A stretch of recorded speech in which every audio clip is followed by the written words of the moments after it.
The University of Chicago Divinity School each year would have what is called Baptist Day, where they would invite the greatest minds to come and lecture on theology.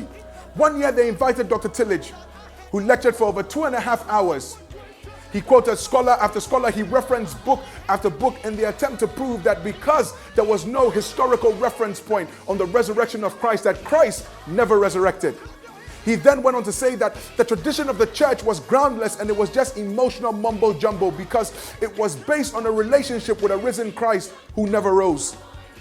After lecturing, he gave an opportunity for questions and answers, where an old dark-skinned preacher at the back of the room would rise up to his feet with an apple in his hand and ask a question that he phrased like this.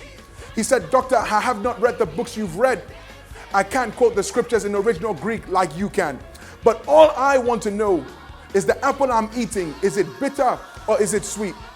After reflecting, the doctor answered and said, "I cannot tell you because I have not tasted it."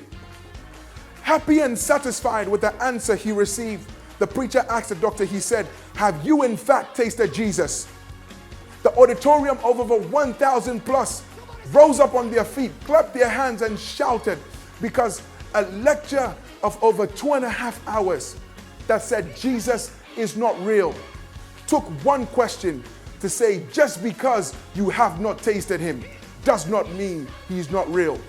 The Bible says that faith is the substance of things hoped for, the evidence of things not seen.